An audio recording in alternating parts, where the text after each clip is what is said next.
Good news! Central Americano MBBS just 34 lakhs. Columbus Central University. పడతారు వాళ్ళకు వచ్చేటువంటి క్యారెక్టర్ల ద్వారా వాళ్ళు ఆ లెవెల్కి వస్తారు. అట్లనే ఒక గ్రామస్థాయి సర్పంచ్ నుండి స్టార్ట్ అయినటువంటి వ్యక్తి వాళ్ళ రాష్ట్రానికి తెలంగాణకు ముఖ్యమంత్రి అయిన రేవంత్ రెడ్డి అంటే ఆయన ప్లానింగు, ఆయన ఎట్లా చేయాలి, ఎట్లా సీఎం కావాలి అనే ఆలోచనల ద్వారా ఇక్కడికి వచ్చిండు. తెలంగాణలో కాంగ్రెస్లో ఎంతోమంది తోపులు తురుములు ఉండగా రేవంత్ రెడ్డి ఎందుకు సీఎం అయ్యిండు అంటే రేవంత్ రెడ్డి టార్గెట్ సీఎం పదవి. మధ్యలో ఉండేవాళ్ళు వేరే వాళ్ళందరూ టార్గెట్ సీఎం పదవి కాదు, కానీ రేవంత్ రెడ్డి మాత్రమే అన్ని కష్టాలు పడ్డాడు. రేవంత్ రెడ్డి మాత్రమే సీఎం టార్గెట్ చేసుకొని వాళ్ళ పదవి వచ్చింది. సో ఇది practice makes perfect.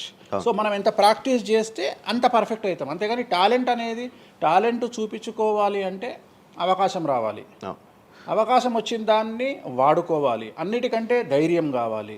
There is no development in comfortable zone. కలియుగంలో కంఫర్టబుల్ జోన్లో ఎప్పుడూ డెవలప్మెంట్ ఉండదు. తెలంగాణ రాష్ట్రంలో కాంగ్రెస్ పార్టీలో మనం గనక కాంగ్రెస్ పార్టీలో ఉన్నటువంటి వ్యక్తులను తీసుకుంటే ఒక రేవంత్ రెడ్డి మినహా ఎవరు కూడా జైలుకి వెళ్ళలేదు.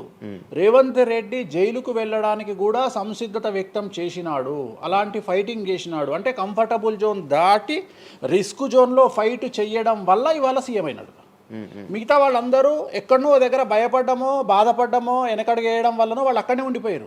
ఈయన మాత్రమే జైలుకు వెళ్ళి మరీ ఫైట్ చేసి వాళ్ళ సీఎం అయ్యాడు. అంటే ఎవరైతే కష్టపడతారో వాళ్ళకు ఫలితం దక్కుతుంది, ఎవరైతే కంఫర్టబుల్ జోన్లో ఉంటారో వాళ్ళు కంఫర్ట్ లెవెల్ అట్లనే ఉంటుంది. సో సమాజంలో మనం బయటికి వచ్చి ఫైట్ చేసి అన్నిటినీ ఎదుర్కొని 10 మందితో దొబ్బులు తిని సోషల్ మీడియాలో దొబ్బించుకొని కింద కామెంట్లు పెట్టించుకొని బండనాయదవా దొంగనాయదవా అని కామెంట్లు పెట్టించుకొని సో ఇవన్నీ ఓవర్కమ్ అయ్యి సమాజాన్ని అర్థం చేసుకొని వీళ్ళంతా పనికి మాలిన వెధవలు కామెంట్ల రూపంలోనే ఉంటారు అని మనం ఫైట్ చేస్తూ ముందుకు వెళ్తేనే మనకు లైఫ్ దొరుకుతుంది. ఇప్పుడు రేవంత్ రెడ్డి గారి గురించి మాట్లాడారు కాబట్టి ప్రజెంట్ జనాల్లోని నెగిటివిటీ నేను ప్రిడిక్షన్స్ని కానీ వేరే వాటి చెప్పట్లా. నేను ఒక మంచి విషయాన్ని తీసుకొని మాత్రమే చెప్తా ఉన్నాను. నేను మంచి విషయాన్ని మాత్రమే తీసుకొని చెప్పాను. వేణుస్వామి గారు ఎప్పుడు అంటే లైక్ ఇందాక మాట్లాడుతున్నట్టే హీరోయిన్లు మనం టాలెంట్ ఉన్న వాళ్ళు చేస్తాం. ఎక్కువ వేణుస్వామి దగ్గర చేసుకున్న యాక్టర్స్ అమ్మాయిలే ఎందుకు వచ్చి చేయించుకుంటుంటారు పూజలు వేణుస్వామి గారి దగ్గర? ఒక రాజు కావాలంటే రాజ్యం కావాలి, ఒక రాణి కావాలంటే రాజు ఉంటే సరిపోతుంది. అర్థం కాలేదా? ఒక వ్యక్తి రాజు కావాలంటే రాజ్యాన్ని సంపాదించాలి. రాజ్యాన్ని సంపాదించాలంటే సగం జీవితం సంక నాకిపోతుంది ఒక వ్యక్తికి. అంటే శివ అనే వ్యక్తి ఒక 100 కోట్ల రూపాయలు సంపాదించాలంటే సగం జీవితం సంక నాకిపోతుంది. అవును, రైట్. కానీ శివను పెళ్లి చేసుకోవడానికి ఒక అమ్మాయికి మ్యాక్సిమం 10 మినిట్స్ చాలు. ఎస్, అంటే శివ నచ్చితే చాలు, శివకు అమ్మాయి నచ్చితే చాలు, పని అయిపోయింది. అంటే 10 నిమిషాల్లో ఆ అమ్మాయి 100 కోట్ల వారసురాలు అయిపోయింది. అలాగే 100 కోట్ల అధిపతి కూడా తనకు దక్కిండు. సో అమ్మాయిల డెవలప్మెంట్ అనేది ఎక్స్ట్రీమ్గా ఉంటుంది. ఉదాహరణ, ఒక ఇంటర్వ్యూకు 10 మంది అమ్మాయిలు 3 అబ్బాయిలు వస్తే ఈ 10 మంది అమ్మాయిల ఇంటర్వ్యూలు అయిపోయినాక వీళ్ళు సెలెక్ట్ కాకపోతే వాడి అదృష్టం మహాసుడిగా ఉంటే వాడు వస్తాడు సీన్లోకి. అంతే తప్ప 99% వీడు ఇక్కడనే కథం అయిపోతారు అమ్మాయిల దగ్గరనే, వాడికి అంత అవకాశం ఉండదు. సో కలియుగం అనేది 2002 తర్వాత షిఫ్ట్ అయింది. ఒకప్పుడు ఆడవాళ్ళకి అవకాశాలు తక్కువ, మగవాళ్ళకి ఎక్కువ. ఇప్పుడు టోటల్ రివర్స్ అయింది. ఏంటంటే 95% అవకాశాలు అమ్మాయిలకే ఉంటాయి, ఒక 5% మాత్రమే అబ్బాయిలకు ఉంటాయి. అందుకే అబ్బాయిలందరూ ఇప్పుడు అమ్మాయిలా మారిపోతున్నారు అంటారా? బెస్ట్ కదా.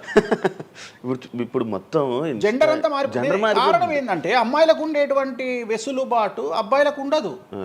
నేను అదే చెప్తున్నా. ఇప్పుడు మగవాడు కష్టపడి పైకి రావడానికి చాలా టైం తీసుకుంటుంది, ఆడవాళ్ళు పైకి రావడానికి చాలా ఈజీగా పైకి వస్తారు. నేను అనేది ఏంటంటే వాళ్ళ కష్టముతో పాటు వాళ్ళ గ్లామర్ వాళ్ళకు తోడవుతుంది. అవును, ఇప్పుడు మీరు ఏ పాయింట్ చెప్పారో అర్థమైంది. ఇప్పుడు అమ్మాయిలకి ఎలాగో అవకాశాలు ఉన్నాయి కదా, మరి ఆల్రెడీ వాళ్ళకి ఎలాగో అవకాశాలు వస్తాయి కాబట్టి మరి మీరు వాళ్ళని ఎందుకు అమ్మాయిలనే చూడడం? అంటే రాని వాళ్ళకు నేను చూస్తున్నా.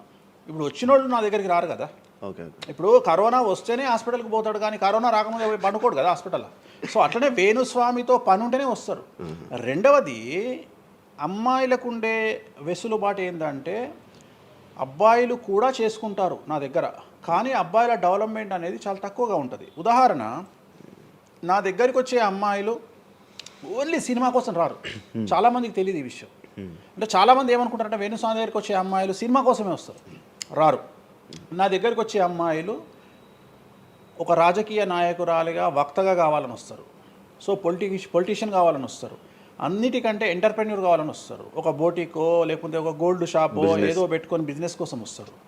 సో నా దగ్గరకు వచ్చేటువంటి వాళ్ళల్లో 10 మందిలో ఒకళ్ళు ఇద్దరు సినిమా ఇండస్ట్రీకి సంబంధించిన వాళ్ళు వస్తారు. 8 మంది వేరే వేరే వేరే వేరే వ్యాపారాలకు సంబంధించి చాలా ఉన్నాయి. ఇప్పుడు లైసెన్సింగ్ చేసేవాళ్ళు ఉన్నారు, చాలామంది తెలియదు. ఇప్పుడు ఢిల్లీలో లైసెన్సింగ్ చేసేవాళ్ళు 100 మంది అమ్మాయిలు ఉన్నారు నాకు తెలిసిన వాళ్ళు. అంటే పెద్ద పెద్ద కాంట్రాక్ట్లు ఇప్పించేవాళ్ళు, పెద్ద పెద్ద వాళ్ళు. సో అలాంటి వాళ్ళు నా దగ్గరికి ఎక్కువగా వస్తారు. అంటే నా దగ్గరికి వచ్చేవాళ్ళు ఈ ఉద్యోగాలు చేసుకునే వాళ్ళు ఇలాంటి వాళ్ళు రారు. నేనేమంటానంటే job is a biggest scam in the world. ప్రపంచంలో ఉద్యోగం అనేది అతిపెద్ద స్కామ్. సో దాన్ని ఇప్పుడు ఒక కోతి ఉంది, ఆ కోతికి మీరు డజన్ అట్టిపళ్ళు ఇవ్వండి, ఒక 2000 రూపాయలు ఇవ్వండి, అది డజన్ అట్టిపళ్ళే తీసుకుంటుంది. కానీ ఈ 2000 రూపాయలతోటి నేను ఒక 10 గెలలు కొనుక్కుంటాననే నాలెడ్జ్ దానికి లేదు. అంటే ఒక రకంగా జాబ్ అనేది ఇచ్చి ఆ వ్యక్తిని మనం మోసం చేయడం. సో జాబ్కి అలవాటు అయిపోయిన వాడు కంఫర్టబుల్ జోన్లోకి వెళ్ళిపోతాడు.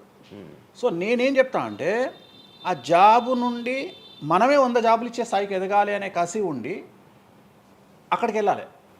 ఆ కసి ఉంటేనే పని లేదు. కలియుగంలో కష్టపడి అనే మాట మాట్లాడితే దానంత దరిద్రం ఇంకోటి లేదు. ప్రపంచంలో అతి పెద్దగా ఎక్కువగా కష్టపడేది గాడిది. అది ఈ పాటికి ఎక్కడో ఉండాలి, అది లేదు. రైట్. సో మనం కష్టపడడం కాదు, బ్రెయిన్తో పని చేయాలి. కష్టంతో పాటు బుర్ర ఉండాలి. కష్టం అనేది పనిచేయదు. నేను ఏమంటున్నానంటే మన ఈ ప్రపంచంలో బాగా కష్టపడేటువంటి మనిషి డ్రైనేజీలోకి దిగి పనిచేసేటువంటి సేవకుడు. సో ఆయన పడే కష్టానికి పర్ డే 10 లక్షలు ఇచ్చినా తక్కువనే. కానీ మనం ఆయనకి అట్లా ఇవ్వట్లా. అంటే ఇక్కడ బ్రెయిన్తో పనిచేసే వాడికే డబ్బు మిగులుతుంది. నేను మాట్లాడేది బ్రెయిన్తో. కానీ అమ్మాయిలకు బ్రెయిన్ కంటే కూడా వాళ్ళ అందముతో పనిచేస్తే డబ్బులు దొరుకుతాయి.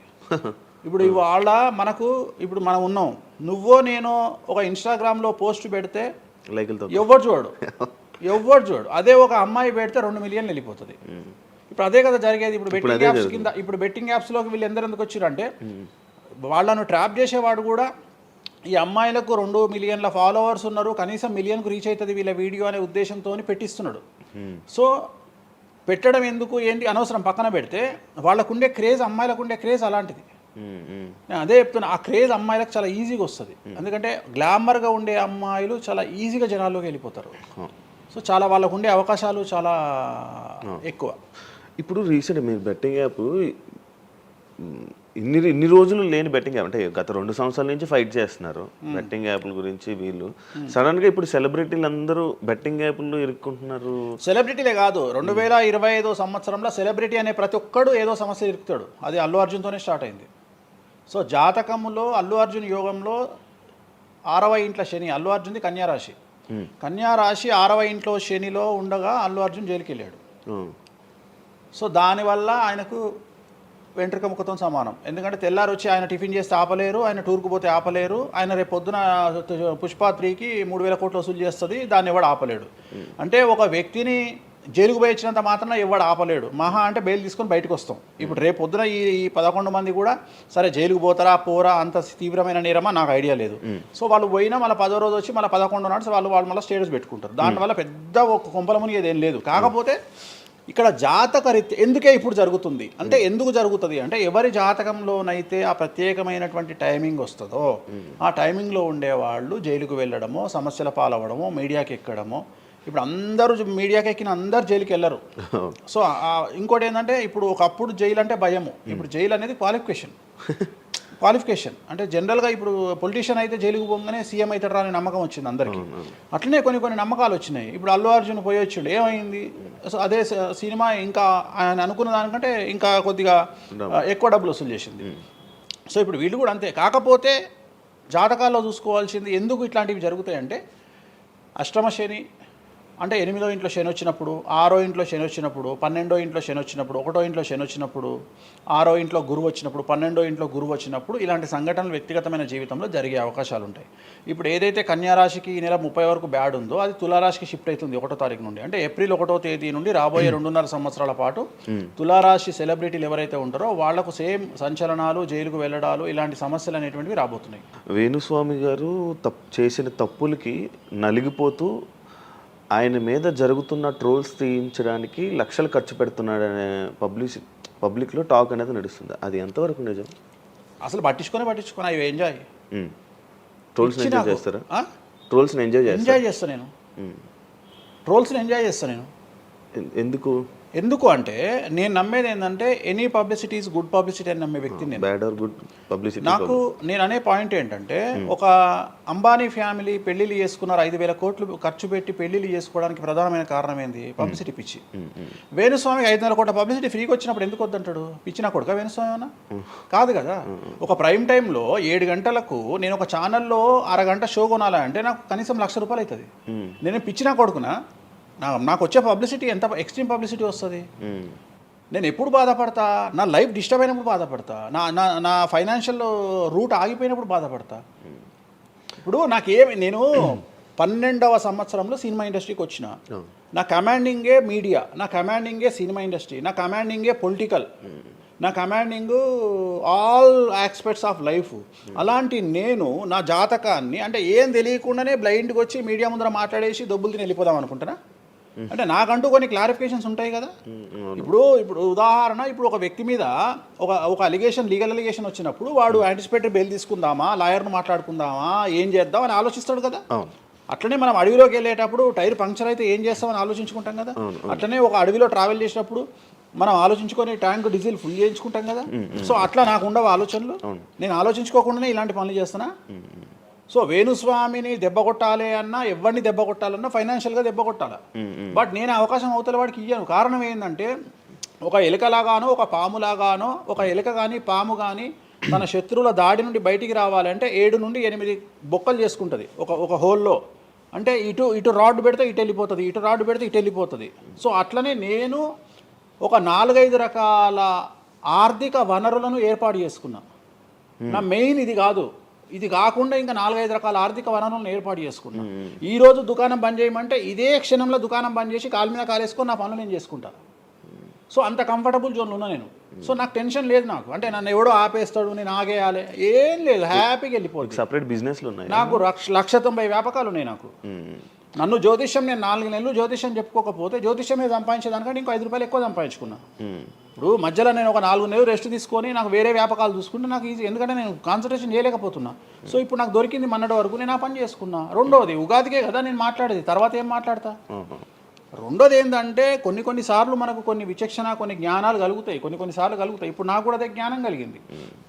ఎందుకు అంటే ఇక్కడ వ్యాక్యూమ్ నేను కవర్ చేసిన, టాలీవుడ్లో తెలుగులో వ్యాక్యూమ్ కవర్ చేసిన, ఇక్కడ ఏం లేదు. సో నేను వ్యాక్యూమ్ ఇంకా క్లియర్ చేసుకోవాలి, ఇంకా పెంచుకోవాలి అంటే బాలీవుడ్కు పోవాలి, కన్నడ పోవాలి, తమిళ్ పోవాలి. సో అటువైపు నేను కాన్సన్ట్రేషన్ చేస్తున్నా ఎక్కువగా. అందుకని నేను ఇక్కడ సెలబ్రిటీల గురించి చెప్పడం ఆపేసిన, తెలుగు సెలబ్రిటీల గురించి చెప్పడం లేదు. ఇప్పుడు మీరు పాన్ ఇండియా ఆస్ట్రాలజీ 100% తప్పేముంది? అదే విన్నాను రీసెంట్. తప్పేముంది? US, దుబాయ్ అవన్నీ వెళ్తున్నారంట. అంటే దాని అర్థం క్లయింటేల్ ఉందనే కదా. ఇప్పుడు మన యూరప్ పోయి వచ్చిన సరే, ఒక పెద్ద విషయంలో వెళ్ళేసి వచ్చిన చెప్పుకోవాలని లేదు, చెప్పను. క్లయింటేల్ ఉంది. ఆస్ట్రేలియాకి రెగ్యులర్గా ఎవ్రీ 3 months ఆస్ట్రేలియా పోతా, ఎవ్రీ 3 months లండన్ పోతా నా క్లయింటేల్కు. తప్పేముంది? అంటే ఉన్నట్టే కదా, నేను అనేది ఉన్నట్టే కదా. ఇప్పుడు విచక్షణ కలిగిన వాడు ఆలోచిస్తాడు. అంటే వేణుస్వామి మీద ఎందుకు వస్తున్నాయి రూమర్స్, ఎందుకు వేణుస్వామిని టార్గెట్ చేస్తున్నారు, నాకు అనవసరం. వాళ్లకు అవసరం ఉన్నోడు ఎంక్వైరీ చేసుకొని నా దగ్గరకు వస్తాడు.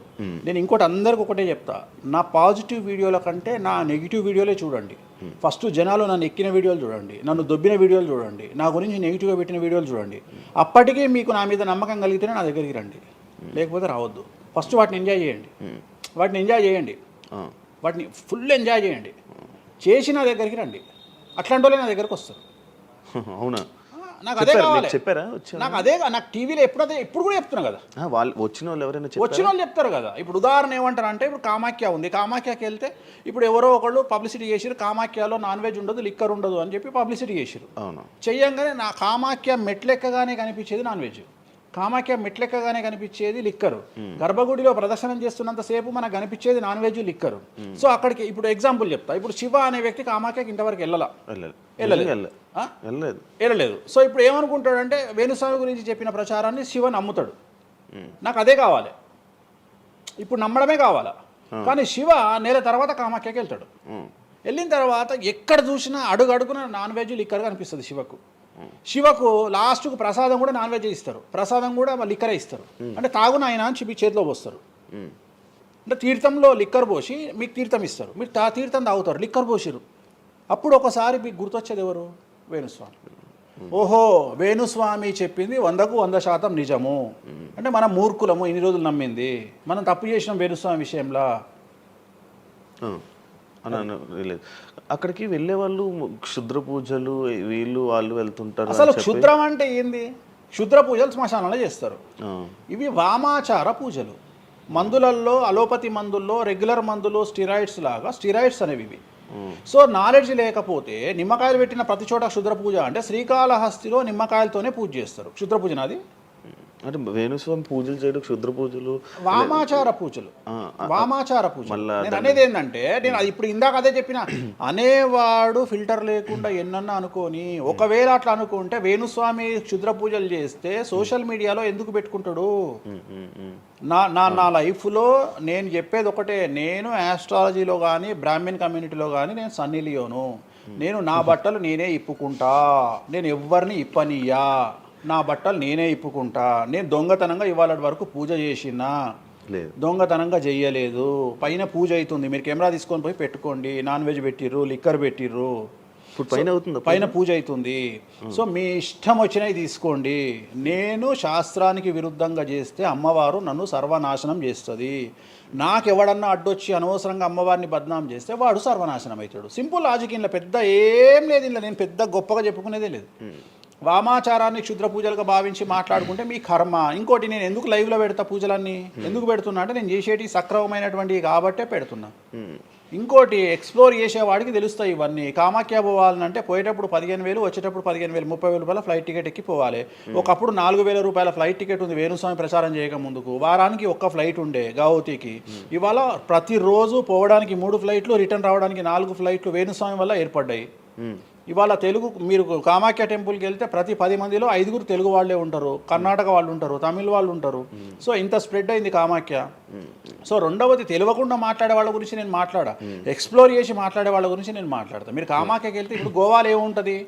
మందు ఉంటుంది. ఉదాహరణ, బ్యాంకాక్ అనగానే ప్రతి నా కొడుకు మాట్లాడేది ఏంది? మసాజ్. హైదరాబాద్ కంటే గొప్పగా ఉంటుందా బ్యాంకాక్? నాకు తెలియదు. ఇండియా కంటే గొప్పగా ఉంటుందా బ్యాంకాక్? మరి ఇప్పుడు అట్లాంటప్పుడు ఆడవాళ్ళు ఎందుకు పోతున్నారు? ఇప్పుడు బ్యాంకాక్కు ఆడవాళ్ళు విపరీతంగా పోతున్నారు. అంటే బ్యాంకాక్లో మసాజ్ కాకుండా బీచెస్, వైట్ శాండ్ బీచెస్ చాలా ఫేమస్, ఫ్రూట్స్ ఫేమస్, చెట్లు ఫేమస్, ఎంటర్టైన్ చేసే ప్లేసెస్ చాలా. అంటే మూర్ఖులు, నాలెడ్జ్ లేని వాళ్ళు బ్యాంకాక్ గురించి తప్పుగా మాట్లాడతారు. అట్లనే మన దగ్గర పెద్దాపురం ఉంది. పెద్దాపురం గురించి అదేనా ఇక దాని అర్థం? పెద్దాపురంలో బుట్ట భోజనం చాలా ఫేమస్. నేను ఎక్కడికి వెళ్ళిపోయాను. పెద్దాపురం అని ఉంది, బుట్ట భోజనం ఉంది. పెద్దాపురంలో బుట్ట భోజనం నాకు ఇష్టము, కొంతమందికి వేరే ఇష్టం. అంటే నేను అనేది ఏంటంటే, మీ ఇష్టం వచ్చినట్టు. ఇప్పుడు చిలకలూరుపేట అని పేరు, అంత మాత్రం తప్పు పడతామా? అంటే మూర్ఖపు వేదవాళ్ళు మాట్లాడే మాటలకు నేను తీసుకోవాల్సినటువంటి పని నాకు లేదు. రెండవది, కాదేది విమర్శకు అనర్హం. అంటే వేణుస్వామి దగ్గర విషయం ఉంది, వేణుస్వామి సెలబ్రిటీ కంటెంటు, లేదా వేణుస్వామిని ట్రోల్ చేసినా, వేణుస్వామిని తిట్టినా, వేణుస్వామి గురించి సబ్జెక్టు పెట్టినా, కనీసం మనకు ఒక వీడియోతోని ఒక 5 జీతాలు వెళ్తాయి అనేటువంటి నమ్మేటువంటి ప్రజల గురించి నేను మాట్లాడను. ఎందుకంటే నా వల్ల వాళ్ళ జీతాలు వెళ్తున్నప్పుడు నేను సంతోషపడతా. నా వల్ల జీతాలు వెళ్తున్నప్పుడు నేను ఎంత తిడితే నాకు అంత ఆనందం. ఎందుకంటే వేణుస్వామి మంచోడు అని చెబితే ఎవడు చూడడు. వేణుస్వామిని తిడితే 5 లక్షలు చూస్తారు. 5 లక్షలు అంటే కనీసం 30,000 రూపాయలు. అంటే నాకు తెలియదు సరిగా, ఒక జీతం వెళ్ళిపోతుంది కదా. సో నేను అనే పాయింట్ ఏంటంటే, నన్ను తిడితే నేను అసలు బాధపడను, నన్ను తిడితే నేను సంతోషపడతా. కారణం ఏంటంటే, అట్లీస్ట్ ఆ వీడియోతోని నన్ను ఒక 1000 మంది అన్న గుర్తుపడతారు. ఇప్పుడు ఆస్ట్రాలజీ పరంగా నాకుండే గుర్తింపు నాకుంది, నేను కాదనను. కానీ ఇంకా నా గుర్తింపు నేను పెంచుకోవాలంటే ఎట్లా పెంచుకుంటా? నాతో అయిపోయింది. ఇంతకంటే నేను ఏం చేయలేను. ఇక నేను మ్యాక్సిమం చేసేసిన ఆస్ట్రాలజీలో. ఇప్పుడు వేణుస్వామి అంటే సౌత్ ఇండియాలో వేణుస్వామి అనగానే ఆస్ట్రాలజీ పేరు వస్తుంది, ఆస్ట్రాలజీ అనగానే వేణుస్వామి వస్తుంది. ఎవడు అవునన్నా కాదన్నా నేనే మార్గదర్శకం, దీంట్లో అనుమానమే లేదు. కానీ ఇంతకంటే నాకు ఇంకేదో కావాలి అంటే నేను డబ్బులు. ఇప్పుడు మీరు నా దగ్గరకు వచ్చిర్రు, ఎక్కడైనా నా నేమ్ ప్లేట్ మీరు చూసిరా? నా ఫోటో కనిపిస్తుందా మీకు నా ఆఫీస్లో? అది నా రేంజ్, అది నా రేంజ్. నాకు విజిటింగ్ కార్డు ఉండదు, నాకు నేమ్ ప్లేట్ ఉండదు, నాకు నా ఫోటో ఉండదు ఎక్కడ. అమ్మవారి ఫోటోలు, వెంకటేశ్వర ఫోటోలు తప్ప నా పర్సనల్ ఫోటోలు నేను ఎక్కడ పెట్టుకోను. మీరు నన్ను వేణుస్వామి కాదు ఎల్లయ్య అన్న నేను యాక్సెప్ట్ చేస్తాను. ఒకవేళ ఒక రోజు యాంకరింగ్లో ఒక ఆమె ఏం చేసిందంటే అమ్మాయి ఇంటర్వ్యూ చేయబోతూ వేణుస్వామి కాకుండా ఏదో కొత్త పేరు చెప్పింది. కొత్త పేరు చెప్పి భయపడ్డది. అంటే నేను ఫ్లోలో చెప్పేసి భయపడ్డది. స్వామి తప్పు చెప్పినా అంటే నీ ఇష్టం వచ్చిన పేరు చెప్పుకోపో అన్న. జనాలకైతే నేను వేణుస్వామి అని తెలుసు కదా. ఇప్పుడు వేణుస్వామి బొమ్మేసి పుల్లయ్య అంటే అయితే వేణుస్వామి అనుకుంటారు కదా జనాలు. నేను అనేది అది. సో నాకు ఎంత విమర్శ చేస్తే ఐఎమ్ ఫీల్ హ్యాపీ. అంటే మీ గురించి మీరు అంత క్రియేట్ జనాల్లో అందరికీ తెలుసు, అంత ఉంది ఆల్రెడీ. నేను మౌత్ పబ్లిసిటీని నమ్ముతా.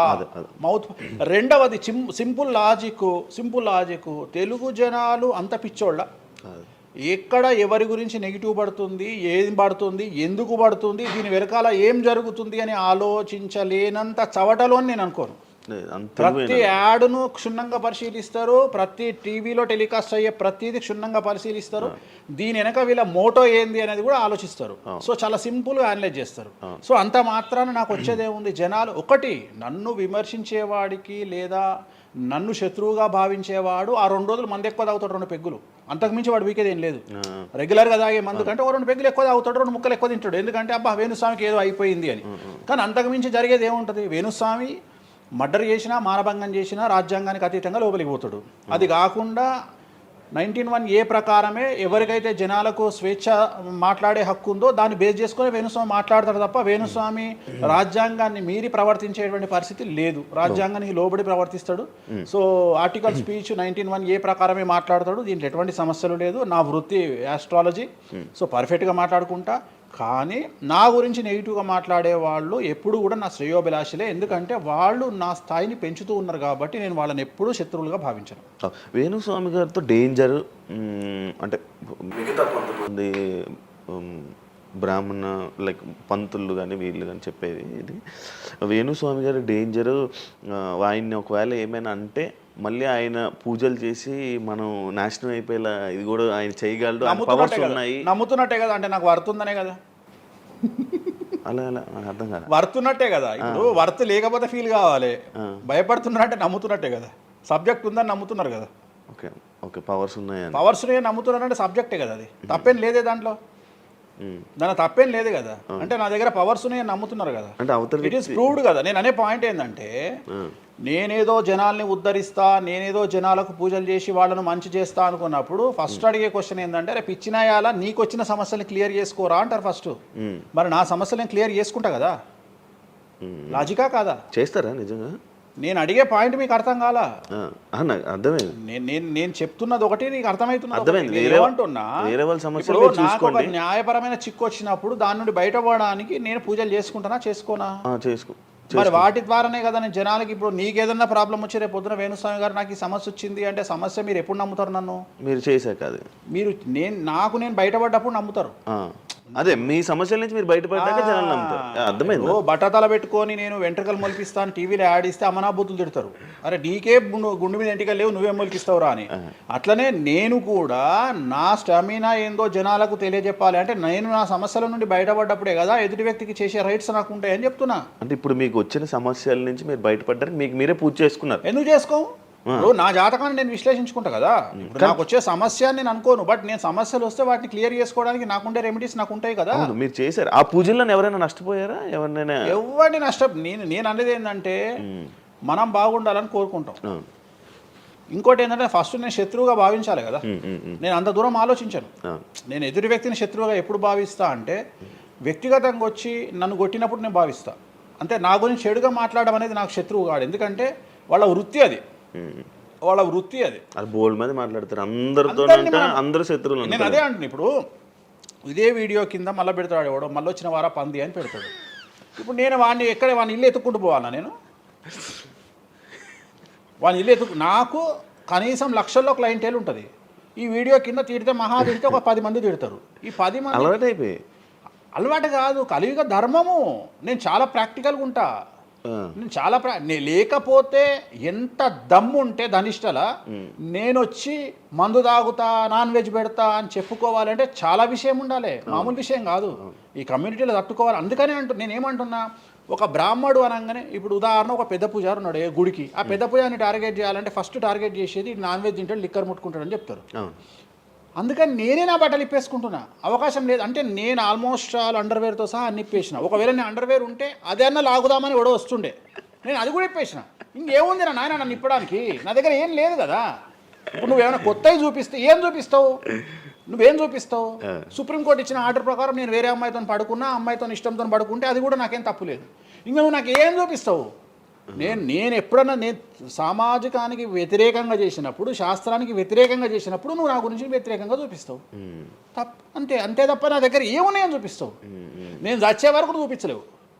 నేను నన్ను బొందబెట్టే వరకు, నన్ను తగలబెట్టే వరకు నేను తప్పు చేసినా అని చూపించలేవు. నేను చెయ్యను. మీరే చెప్పేసుకుంటున్నారు. నేనే చెయ్యను. నేను ఇప్పుడు పైసలు లేనివాడు, పైసలు పోగొట్టుకున్నవాడు బెట్టింగ్లోకి పోతాడు. అవును. లేదా ఇప్పుడు కొత్త వ్యవహారాలు ఉన్నాయి. ఒకడేమో నిధులు దొరుకుతాయని పోతాడు, ఒకడేమో రైస్ పుల్లర్ అని పోతాడు. ఇవన్నీ ఏం కావని తెలుసు, మనకు తెలుసు, వాడికి తెలియదు. వాడు మానసికంగా వీక్ కాబట్టి వాడు సొంతంగా డబ్బులు దొంగతనంగా నాకు అవసరమే లేదురా నాయన. నాకు వేరే వ్యాపకాల నుండి డబ్బులు వస్తున్నప్పుడు లంగ పని చేసే అవకాశం నేనెందుకు చేస్తా? నాకు అవసరమే లేదు. నన్ను లంగ పని చేయమని చెప్తే నేను చెయ్య. నాకు వద్దు. నేను లంగ పని చేసే సవ్వాలే లేదు. నాకు అవసరం లేదు. రెండోది ఏంటంటే నా దగ్గరికి రానంత వరకే నా గురించి నెగిటివ్గా మాట్లాడతారు. ఒక్కసారి నా ఆఫీస్లోకి ఎంటర్ అయ్యారు అంటే వానికే అర్థమైపోతుంది, నీ అమ్మాయి కుల్లా ఉన్నాడు రా నాయన, ఈయనతో వేస్ట్, ఈయన దగ్గర ఏం దొరకదు. రెండవది, ఇవాళ ఎక్కడ పడితే అక్కడ కెమెరాలు పెట్టుకొచ్చేటువంటి స్థాయిలో ఇది మనకు సైన్స్ పెరిగింది. ముక్కు పుల్లలు కూడా పెట్టుకొస్తారు, చౌకమ్మలు కూడా పెట్టుకొస్తారు. నేను లంగ పని చేస్తే కూర్చొని 2 నిమిషాలు దొరకబట్టి టెలికాస్ట్ చేస్తారు. కానీ మాటలున్నాయి, క్లారిటీ, సాక్ష్యం లేదు. ఇక మరి ఏం చేస్తాను నేను? పోనీ నేను అందరిలాగా దాచిపెట్టే మనిషిని కాదు, దొంగతనంగా లంగపనంగా డోర్లు అన్నీ కుల్లా ఉన్నాయి. మీరు ఎక్కడికొచ్చినా మాట్లాడి నా ఆఫీస్లో ఏమైనా చేయండి, ఓపెన్గా పూజలు చేస్తా. ఇంకోటి వేరేటోడు పెట్టే కానీ నేనే పూజ పెడుతున్నా. ఇంకోటి రెండోది, బాటిల్ కూడా నా చేతిలో పట్టుకొని అమ్మవారికి నైవేద్యం చేస్తున్నా. పోనీ నేను బాటిల్ దొంగతనంగా ఇది మందు బాటిల్ కాదు అని చెప్తలేను. Blue label bottle, royal salute bottle నేనే పోసి మరి అమ్మవారికి నైవేద్యం చేస్తున్నా. ఇంకా ఎక్కడ నేను దాపరికం ఉంది? ఇంకా బాటిల్స్ కూడా కాస్ట్లీ, అంటే పెద్ద గెస్టులకే అవి పెద్ద వాళ్ళ విఐపి రేంజ్ని బట్టి పెడతాం. నార్మల్ వాళ్ళు వస్తే వాళ్ళకి తగ్గట్టి వాళ్ళ ఇష్టం. ఇప్పుడు ఉదాహరణ బాలేబాబు చేస్తే మ్యాన్షన్ పెడతాం. కొంతమంది ఎన్ఎస్సి అంటే ఇప్పుడు ఉదాహరణ మన ఎవడో విమర్శిస్తుండు నన్ను. మన ఎవడో ఆయన లారీ కళ్ళద్దాలు పెట్టుకుంటాడు అని ఒక జ్యోతిష్కుడు నన్ను విమర్శిస్తున్నాడు. అంటే అరే లారీ కళ్ళద్దాలు అది కొనాలంటే కాశీ దాకా దేకాలి. ఎంత అంటే మన లైఫ్లో దాని వాల్యూ తెలియదు. అదే కుక్కకేం తెలుసు కుసుమపు వాసన, నెయ్యి గురించి ఏం తెలుసు కుక్క కంటే? వాడు ఏదో మాట్లాడతాడు. వాడు మాట్లాడినప్పుడు నేను వాడి మీద పీటీఏ చూపిస్తా. అరే నా కళ్ళద్దాల గురించి మాట్లాడుతున్నాడు, ఆ కళ్ళద్దాలు నీ జీవితంలో చేతులు కూడా పట్టుకొని చూడలేవురా నువ్వు. ఇంకా నువ్వు దాని గురించి మాట్లాడితే నువ్వు ఇక వాడిని కుక్క కంటే హీనంగా నేను చూడాలి తప్ప వాని గురించి వాని మీద నేను సింపతి చూపిస్తా తప్ప నేను కోపానికి ఎందుకు వస్తా? అట్లా చాలామంది విమర్శ చేస్తుంటారు. విమర్శల గురించి మనం పట్టించుకునే. మీకు బ్రాండ్ బట్టలు, బ్రాండ్ స్పెట్స్ అవన్నీ ఎలా అలవాటయ్యాయి? అంటే ఎలా అలవాటయ్యాయి అంటే ఇప్పుడు కూడా చెప్తా, జాతక రీత్యా శుక్రుడు ఎవరికైతే కొద్దిగా నీచంలో ఉంటాడో వాళ్ళు ప్రతి శుక్రవారం నాడు పర్ఫ్యూమ్ కొట్టుకోవాలి. శుక్రుడు అంటే లగ్జరీస్. ఓకే. శుక్రుడు జాతకంలో శుక్రుడు గ్రహం నేను మాట్లాడేది. శుక్రగ్రహం వీక్ ఉన్నప్పుడు ప్రతి శుక్రవారం నాడు పర్ఫ్యూమ్ కొట్టుకోవాలి. అండ్ ఒక పెగ్గు 30 ml కాచేయాలి. తాగుమని చెప్తే వేణుస్వామి చెప్పిండు కదా అని ఒక ఉద్యమంలాగా తాగొద్దు. ఒక 30 ml స్కాచ్ తాగాలి. అట్లా ఒక 3 నెలలు చేసిన తర్వాత డెవలప్మెంట్ ఏందో మీకే కనిపిస్తుంది. డెవలప్మెంట్ ఏందో మీకే కనిపిస్తుంది. మళ్ళీ వేణుస్వామి మందు తాగేమన్నాడు అని కాంట్రవర్సీ కావచ్చు. డాక్టర్లే చెప్తారు. 30 ml తాగితే హార్ట్కి మంచిది, బీపీకి మంచిది అని చెప్తారు. కానీ డాక్టర్ల పేరు అడ్డం పెట్టుకొని కుంభాలు తాగుతారనే భయానికి డాక్టర్లు చెప్పరు, ఆపేశారు. 30 ml అనేది చాలా మంచిది. బట్ నేను రోజు తాగమంటలేను. శుక్రవారం నాడు మాత్రమే. అది కూడా శుక్రుడు నీచంలో ఉంటే, శుక్రుడు 6వ ఇంట్లో, 12వ ఇంట్లో, 8వ ఇంట్లో ఉన్న శుక్రుడి మీద శని దృష్టి ఉన్న జాతకరీత్యా మీరు శుక్రవారం నాడు 30 ml పెగ్గు తాగండి నైటు. అది కూడా ఫ్యామిలీతోని మహమ్మద్ రఫీ పాటలు పెట్టుకొని, ఏఆర్ రెహమాన్ పాటలు పెట్టుకోనో, ఇళయరాజా పాటలు పెట్టుకొని ఆ పెగ్గు తాగి ఆ పాటలు ఎంజాయ్ చేసి పండుకోండి హ్యాపీగా. సో మీ లైఫ్ ఎట్లుంటుందో చూడండి. నేను మాట్లాడేది వ్యాపారమో ఇతర ఉద్యోగం చేసే వాళ్ళ గురించి కాదు. ప్రత్యేకించి ₹100 దగ్గర ₹1,00,000 సంపాదించగలిగి రియల్ ఎస్టేట్ వ్యాపారులు, వ్యాపారస్తులు, పొలిటీషియన్స్, పెద్ద పెద్ద వాళ్ళ గురించి మాట్లాడుతున్నా. టీచర్లు, అటెండర్ల గురించి నేను మాట్లాడతలేను. టీచర్ ఎంత తాగినా తాగుడు మిగులుతుంది తప్ప పైసలు రావు, ఎందుకంటే ఆయన జీతం అంతే కాబట్టి. సో ఎక్కడైతే పెరగడానికి ఆస్కారం ఉంటుందో వాళ్ళ గురించి మాట్లాడుతున్నా. సో ఇది కూడా మంచిది రెమెడీ. సో ఇలాంటి రెమెడీలు చెప్పాలంటే వేణుస్వామి చెప్తాడు కానీ వేరేటోడు చెప్పాడు. ఎందుకంటే వాడికి భయం, మందు తాగమంటే తప్పు. అరే మందు తాగమంటే తప్పు అయితే మందు యాడ్ ఎందుకు వస్తుంది, మందు ఎందుకు తయారు చేస్తారు? సో ఇదన్నీ అందుకనే దేశ కాలమాన పరిస్థితి. కసినో తీసుకుపోయి గోవాలో పెడితేనేమో లీగలు, హైదరాబాద్లో పెడితే ఇల్లీగలు. సో నేను దేశ కాలమాన పరిస్థితులు అందుకనే చెప్తున్నా. దేశ పరిస్థితులు అంటే గోవాలో యాక్సెప్ట్ గేమింగ్ యాక్ట్, ఇండియా హైదరాబాద్లో యాక్సెప్ట్ కాదు. సో అదే చెప్తున్నా, ఒక దగ్గర విడాకులు అనేవి ఇండియాలో కష్టము, అమెరికాలో ఈజీ. అమెరికాలో 10 విడాకులు తీసుకున్నా ఎవడు పట్టించుకోడు. సో ఇవన్నీ కామన్. ఒకప్పుడు ఒక పెళ్లి చేసుకో, రెండో పెళ్లి అనేది చాలా పెద్ద విషయం. ఇవాళ తెలుగు సమాజం కానీ ఎంత గొప్పదైపోయిందంటే 5వ పెళ్లికి కూడా శుభమా అంటూ 5వ పెళ్లి అంటున్నారు. కాబట్టి చాలా వైడ్ రేంజ్ ఆఫ్ థింకింగ్ అనేది మారిపోయింది. కాబట్టి వేణుస్వామి కూడా మారిండు దాంట్లో, సింపుల్ అంతే, ఏం లేదు. ఇనయ మీకు ఫ్రెండే కదా? ఇనయ ఫ్రెండ్ అనే పదం తప్పు కదా. ఫాలోవర్స్ ఉంటారు, నా క్లయింట్లు ఉంటారు, నా క్లయింట్లు ఉంటారు, అంతేగాని. తనకి రీసెంట్గా బాయ్ ఫ్రెండ్ వచ్చి బ్రేకప్ అయింది కదా, మరి మీరు చెప్పలేదా తనకి? ఇలా నాకు సంబంధం లేదు. మీ దగ్గర కూడా పూజ చేయించుకున్నారు కదా మీ దగ్గర. నేను పూజ చేసింది ఆమె పర్సనల్ ఇష్యూ కోసం కాదు కదా. నేను ఆమె పూజ చేసింది సినిమా కోసం చేసినా. ఇప్పుడు రాజాసార్లు ఆమె చేస్తుంది కదా, ప్రభాస్ సినిమాలో ఆమె యాక్టింగ్ చేస్తుంది. అంతవరకు నా దగ్గరికి 190 మంది వస్తారు కదా, వాళ్ళ గురించి వ్యక్తిగతంగా వాళ్ళని కంటిన్యూగా ఉండేది నాకు లేదు. నాగ చైతన్య శోభిత జాతకాన్ని మీరు చెప్పడం జరిగింది కదా, అది తప్పని ఇప్పటికైనా ఒప్పుకుంటున్నారా? టైం విల్ డిసైడ్ అండి ఏదైనా కానీ. నేను జాతకాలు చెప్తా, పర్సనల్గా నాకు ఎవరి మీద ఏ కోపాలు ఉండవు. వేణుస్వామి జాతకం చెప్పినప్పుడు కామెడీ, 2-3 ఏళ్ళు అయినాక సీరియస్. సో నేను నమ్మింది నేను చెప్పిన, సింపుల్. ఓకే. సెలబ్రిటీ జాతకాలు వేణుస్వామి చెప్పి కలకల్లాడిన వేణుస్వామి ఈ మధ్య సెలబ్రిటీల నుంచి కొంచెం రావడం కానీ విజిటింగ్ కొంచెం తక్కువ అయ్యి డౌన్ అయ్యింది అంటున్నారు, నిజమా అది? పెరిగింది కాకపోతే ఇంతకు ముందులాగా పబ్లిక్లో పెట్టట్లేదు. ఓకే, నేను పెట్టట్లేదు. ఓకే, దిష్టి అని కాదు, నేను పెట్టట్లేదు, అవసరం లేదు. ఆ స్థాయి దాటిపోయినా అనుకుంటున్నా, అంటే పబ్లిసిటీ చేసే స్థాయి దాటిపోయినా అనుకుంటున్నా. ఓకే, పబ్లిసిటీ స్టంట్లు ఎందుకులే లోపల. ఇప్పుడు నేను అనేది ఏంటంటే, ఒక టీవీ ఛానల్ బ్రేకింగ్ న్యూస్ ఇచ్చి, ఉదాహరణ TV9 గురించి మాట్లాడుకుందాం. 2002-2000 సంవత్సరంలో స్టార్ట్ అయిన టీవీ ఛానల్ బ్రేకింగ్ న్యూస్ కోసము తన స్టాండర్డ్స్ క్రియేట్ చేయడం వరకే తన ప్రయత్నం తను చేస్తుంది.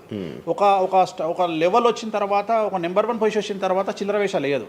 అట్లనే వేణుస్వామి దానికోసం ప్రయత్నం చేసిండు, సెలబ్రిటీ జాతకాలు చెప్పిండు. వేణుస్వామికి ఆ స్టేజ్ వచ్చింది కాబట్టి వేణుస్వామి ఇప్పుడు చిల్లర వేషాలు ఏదలుచుకోలే. అంటే ఇప్పుడు వాళ్ళ గురించి వీళ్ళ గురించి చెప్పి వేణుస్వామి సెలబ్రిటీ. సో వేణుస్వామి ఇప్పుడు సెలబ్రిటీ జాతకాలు చెప్పాల్సినటువంటి పరిస్థితుల్లో వేణుస్వామి లేడు అని అనుకున్నాడు కాబట్టి వేణుస్వామి సెలబ్రిటీ జాతకాలు చెప్పట్లేదు. Simple logic. నాకు కావాల్సిన పబ్లిసిటీ కంటే ఎక్కువ వచ్చింది, ఇంకేం చేసుకుంటా నేను? నాకు ఎక్కువ ఎక్స్ట్రీమ్ వస్తుంది, నాకు వద్దు. ఇప్పుడు వేరే వాళ్ళు ఉన్నారు, వాళ్ళు చెప్పుకుంటున్నారు. ఇప్పుడు నేను స్లో చేసినప్పటి నుండి ఆగస్టు నుండి మీరు యూట్యూబ్ చెక్ చేస్తే వేరే జ్యోతిష్కులు వేసుకుంటారు. అంటే ఇప్పుడు వేరే జ్యోతిష్కులు కంటిన్యూగా పోతున్నారు, సినిమా హీరోల గురించి చెప్తున్నారు, పొలిటీషియన్ల గురించి చెప్తున్నారు. నేను తమ్మునేలు చూస్తుంటా కదా, విపరీతంగా చెప్పుకుంటారు. మీ నుంచే స్టార్ట్ చేశారు. నేను అదే చెప్తున్నా, కానీ నేను చెప్తే మనోభావాలు దెబ్బతింటాయి, కానీ వాళ్ళు చెప్తే తినవు. ఎందుకంటే నాకున్న స్ట్రైక్ రేట్ అట్లాంటిది. మీరు వైరల్ కంటెంట్. ఎస్, అదే చెప్తున్నాను నేను. ఇంకా ఆ రీచ్కి వచ్చినా కాబట్టి నేను చెప్పదలుచుకోలే, వదిలేసిన. అంటే ఈ రేంజ్ రావడం కోసం చెప్పినా, ఎందుకు చెప్పొద్దు? రేంజ్ వచ్చి వదిలేసిన. మళ్ళీ ఇప్పుడు చెప్పే ఆలోచన లేదు, ఇప్పుడైతే లేదు, ఫ్యూచర్లో ఇప్పుడైతే లేదు. నా జాతకం మారి మళ్ళీ నాకు చిమ అంటే చెప్తా. మీ జాతకం ఎప్పుడు మారిపోతుంది? మారింది, ఆల్రెడీ మారింది, మళ్ళీ మారుతుంటుంది కదా. ఇప్పుడు ఎలానో ఎవ్రీ ఇయర్ మారుతుంటుంది కదా జాతకం అనేది. ప్రతి ఇయర్ గురువు మారుతుంటాడు, ప్రతి 2.5 ఏళ్ళకు శని మారుతుంటాడు. సో మారినప్పుడు జాతకాన్ని బేస్ చేసుకొని 12% మన స్వయంకృత అపరాధం ఉంటుంది, 88% జాతకం ఉంటుంది. ఈ ఇయర్ రాశి ఫలాలు ఎలా ఉండబోతున్నాయి ఏంటి చెప్తారు? ఈ సంవత్సరము పేరు శ్రీ విశ్వ వసునామ సంవత్సరము. ఈ సంవత్సరానికి అధిపతి రవి, అంటే సూర్యుడు. సో ఈ సంవత్సరము ఎలా ఉండబోతుంది ఓవరాల్ సంవత్సరము అంటే, రవి అంటే రాజు, రాజకీయాలు, పబ్లిసిటీ, ఈ 3 రవి కమాండ్ చేస్తాడు. అంటే ఈ సంవత్సరము బాగా బాగా బాగా ఎఫెక్ట్ అయ్యేటువంటి వాళ్ళలో రాజకీయ నాయకులు నెంబర్ 1 పొజిషన్లో ఉన్నారు. దేశాలు ఉన్నాయి, అంటే దేశాల మధ్యన, రాష్ట్రాల మధ్యన యుద్ధ వాతావరణము, రాజుల మధ్యన వైరము, రాజులకు ప్రాణగండము, రాజులకు కారాగార వాసము, ప్రకృతి వైపరీత్యాలు, మరీ ముఖ్యంగా అగ్ని ప్రమాదాలు, విమాన ప్రమాదాలు, పడవ ప్రమాదాలు, రైలు ప్రమాదాలు, సో అనుకోని ప్రదేశాలలో అగ్ని ప్రమాదాలు, అలాగే సునామీ హెచ్చరికలు, అలాగే నగరాల్లో విపరీతమైన వర్షపాతము, అండ్ మరీ ముఖ్యంగా ఈ సంవత్సరం విడాకుల సంఖ్య చాలా ఎక్కువ. అలాగే వీటిలో పాజిటివ్ తీసుకుంటే ఆడవారికి విపరీతమైన రాజయోగము, అంటే ప్రాముఖ్యత అనేది ఈ సంవత్సరం ఆడవారికి పెరుగుతుంది. అలాగే 25 సంవత్సరాల నుండి 35 సంవత్సరాల యువతలో ఎక్కువగా కార్డియాక్ అరెస్ట్లు, అంటే చనిపోవడము, అలాగే కన్ను లేదా చర్మానికి హార్ట్ లివరు సంబంధించినటువంటి ఏదైనా ఒక వైరస్ బాధించే అవకాశము. సో ఇవన్నీ కూడా ఈ సంవత్సరం ఉన్నాయి. దీనికి కారణం షష్టగ్రహ కూటమి అని మీనరాశిలో ఏర్పడుతోంది. సో షష్టగ్రహ కూటమి 2019 డిసెంబర్లో ఏర్పడ్డప్పుడు మనకు కరోనా వచ్చింది. అలాగే ఈ సంవత్సరము మార్చ్ 30వ తేదీ 2025 సంవత్సరంలో మనకు మళ్ళీ షష్టగ్రహ కూటమి మీనరాశిలో ఏర్పడుతోంది. సో దీనివల్ల సుమారు మేషరాశి, సింహరాశి, తులారాశి, ధనుస్సు రాశి, మీనరాశి వాళ్ళు చాలా సమస్యల బారిన పడేటువంటి అవకాశాలు ఉన్నాయి. ఇది ఓవరాల్ సంవత్సర ఫలితము. ఇక మేషాది మీనరాశిలో ద్వాదశ రాశులుగా తీసుకున్నట్టయితే మేషరాశి గురించి తీసుకుంటే, మేషరాశికి ఎవరైతే 1995 నుండి 2003 మధ్యన జన్మించి ఉన్నారో వాళ్ళందరికీ ఈ సంవత్సరము రెండవసారి ఏలినాటి శని ప్రారంభమవుతూ ఉంది. సో రెండవసారి ఏలినాటి శని అనేది చాలా డేంజరు. సో న్యాయపరమైన చిక్కులు, ఆర్థికపరమైన చిక్కులు, సమాజంలో చెడ్డ పేరు, అనారోగ్య సమస్యలు, అలాగే ఆర్థిక అస్తవ్యస్తము, అంటే సరి అయినటువంటి నిర్ణయాలు తీసుకోకుండా ల్యాండ్ కొన్నా, ప్లాట్లు కొన్నా, ఫ్లాట్లు కొన్నా, ఇండ్లు కొన్నా లిటిగేషన్ అయ్యే అవకాశము, పెట్టుబడిలో విపరీతమైన ధన నష్టము, అలాగే తల్లిదండ్రులలో ఒకరికి ప్రాణగండాలు. సో ఇవన్నీ, అలాగే వీసాలు రిజెక్ట్ అవ్వడము, H1B వీసాలు క్యాన్సిల్ అవ్వడము, ఇండియాకు రావడం వేరే దేశం నుండి, ఉద్యోగం కోల్పోవడము, అలాగే ఆర్థిక నష్టము, ఇవన్నీ కూడా కనిపిస్తూ ఉన్నాయి ఈ సంవత్సరం మేషరాశి వారికి. మరి ఏం చేయాలా అంటే నలుపు రంగు దుస్తులకు దూరంగా ఉండాలి. తిరునల్లార్ శనీశ్వర ఆలయంలో ప్రత్యేకమైన శని పూజ నిర్వహించుకోవడం ద్వారా సమస్యల నుండి బయటపడేటువంటి అవకాశాలు 100కి 100% ఉన్నాయి. నెక్స్ట్ వృషభ రాశి. ఈ సంవత్సరం 100కి 100% అనుకూలంగా ఉన్నటువంటి రాశి వృషభ రాశి. పట్టిందల్లా బంగారంగా ఉంటుంది, ఏది చేసినా సక్సెస్ కనిపిస్తుంది. గత 5 సంవత్సరాల నుండి పడుతున్నటువంటి కష్టాలన్నీ తొలగిపోతాయి. సో ఆర్థికంగా విపరీతంగా ఉంటుంది. వ్యాపారంలో రూపాయికి 10 రూపాయల లాభం వస్తుంది. ఉద్యోగస్తులకు ట్రాన్స్ఫర్స్ ఉంటాయి, ప్రమోషన్లు ఉంటాయి. ప్రభుత్వ ఉద్యోగస్తులకు మ్యూచువల్ కింద భార్యాభర్తలు ఒకే ప్రదేశానికి వచ్చేటువంటి అవకాశాలు కనిపిస్తూ ఉన్నాయి. విద్యార్థులకు ఉత్తీర్ణత శాతం ఉంటుంది. అలాగే కోరుకున్నటువంటి యూనివర్సిటీలో ప్లేస్మెంట్స్ దొరుకుతాయి. అలాగే విదేశీ వీసాలు అప్రూవ్ అవుతాయి. రైతులకు 2 పంటలు అనుకూలంగా ఉంటాయి. కళాకారులకు మంచి కార్యక్రమాలు వస్తాయి. విదేశాల్లో కార్యక్రమాలు నిర్వహిస్తారు కళాకారులు. సో ఏ రకంగా తీసుకున్నా వృషభ రాశి వారికి అనుకూలమైన ఫలితాలు ఉన్నాయి. ఎటువంటి రెమెడీస్ అవసరం లేదు. నెక్స్ట్ మిథున రాశి. సో వ్యయ గురువు నుండి జన్మ గురువులోకి మారుతున్నటువంటి గురువు వల్ల విపరీత రాజయోగం అనేటువంటిది మిథున రాశి వారికి గోచరిస్తూ ఉంది. సో మిథున రాశి వారికి ఈ సంవత్సరం పట్టిందల్లా బంగారంగా ఉంటుంది. ఇంతకుముందు చెప్పినట్టుగా ఈ రాశికి కూడా 100కు 100% అనుకూలంగా ఉంది. మరీ ముఖ్యంగా రాజకీయ నాయకులకు అన్ఎక్స్పెక్టెడ్ పాజిటివ్ థింగ్స్ జరగడం ఈ సంవత్సరం గమనించాల్సినటువంటి విషయం.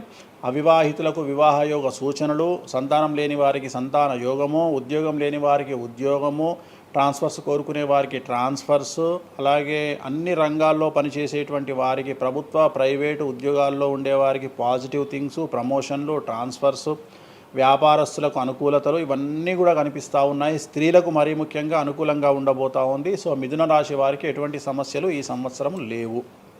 సో నెక్స్ట్ వచ్చే రాశి కర్కాటక రాశి. సో కర్కాటక రాశి వారికి సంబంధించి 100కు 90% అనుకూలమైనటువంటి ఫలితాలు ఉన్నాయి. 10% సమస్య ఏమిటి అంటే మే 9, 2025 నాడు గురువు వ్యయంలోకి వస్తూ ఉన్నాడు. మిథున రాశి ప్రవేశం అనేటువంటిది గురువు వ్యయంలోకి వస్తూ ఉన్నాడు. అది ఒక సమస్య కనిపిస్తూ ఉంది. సో 90% చాలా అనుకూలంగా ఉండబోతూ ఉంది. అష్టమ శని వెళ్ళిపోతుంది. 9వ ఇంట్లోకి శని భాగ్యస్థానంలోకి వస్తున్నాడు. సో అనుకూలమైనటువంటి ఫలితాలు ఉన్నప్పటికీ ఎవరైతే కర్కాటక రాశి జాతకులు 60 సంవత్సరాలు దాటి ఉంటారో వాళ్లకు సమస్యలు అనేటువంటివి, ఆరోగ్యపరమైన ఇబ్బందులు అనేటువంటివి కనిపిస్తున్నాయి. అలాగే తొందరపాటు నడక వల్ల అంటే మెట్లు ఎక్కేటప్పుడు దిగేటప్పుడు నీరు ఉన్న దగ్గర నడిచేటప్పుడు జాగ్రత్తలు తీసుకోండి. ఎందుకంటే గురువు వ్యయం వల్ల కింద పడి కాళ్ళు చేతులు విరగొట్టుకునే అవకాశం ఉంది కర్కాటక రాశి వారికి. మరి రెమెడీ ఏమిటి అంటే ప్రతి గురువారం నాడు లెమన్ ఎల్లో షర్ట్ ధరించడం మగవాళ్ళైతే, ఆడవాళ్ళైతే లెమన్ ఎల్లో డ్రెస్సును ధరించడం వల్ల కర్కాటక రాశి వారు సమస్యల నుండి బయటపడతారు. నెక్స్ట్ సింహరాశి. సో సింహరాశి జాతకులకు అష్టమ శని ప్రారంభమవుతా ఉంది. ఖచ్చితంగా అన్ని రంగాల వారికి, చిత్ర పరిశ్రమ వారికి, టీవీ రంగం వారికి, మీడియా రంగం వారికి, రాజకీయ నాయకులకు, వ్యాపారస్తులకు, అన్ని వర్గాల వారికి సమస్యలు ఉంటాయి. న్యాయ వ్యవస్థ పరంగా న్యాయపరమైన చిక్కులుంటాయి, సంచలనాలు నమోదవుతాయి, మీడియాకి ఎక్కే అవకాశం ఉంది. సమాజంలో చెడ్డ పేరు, తల్లి తండ్రి లేదా భార్య భర్త తరపున ఎవరికైనా ఒకళ్లకు ఆరోగ్యపరమైన ఇబ్బందులు ఏర్పడే అవకాశం ఉంది. కాబట్టి ఖచ్చితంగా ధన నష్టం ఏర్పడుతుంది, అప్పులు చేయాల్సినటువంటి పరిస్థితి గోచరిస్తూ ఉంది సింహరాశి వారికి.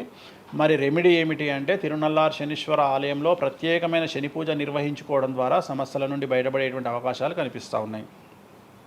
సో నెక్స్ట్ వచ్చిన రాశి కన్యారాశి. సో కన్యారాశి వారికి 6వ ఇంట్లో నుండి శని వెళ్ళిపోతూ ఉన్నాడు. ప్రజెంట్ శని 7వ స్థానంలోకి వస్తూ ఉన్నాడు. సో చాలా అనుకూలమైనటువంటి ఫలితాలు ఉంటాయి. నూతన పదవి, నూతన ఉద్యోగంలో ప్రమోషన్లు, కోరుకున్న చోటకి బదిలీలు, వ్యాపారంలో అన్ని రూపాయలకు ఎక్కువగా సంపాదించడము, స్త్రీలకు కోరుకున్న దానికంటే ఎక్కువ ధనం రావడము, భార్యాభర్తల మధ్య అన్యోన్యత, విద్యార్థులకు ఉత్తీర్ణత శాతం పెరగడము, అలాగే విద్యార్థులకు వీసాలు ఏర్పడము, కోరుకున్న ప్లేస్మెంట్స్ దొరకడము, రైతులకు 2 పంటలు అధిక దిగుబడి రావడము, ఇవన్నీ కూడా కన్యా రాశి వారికి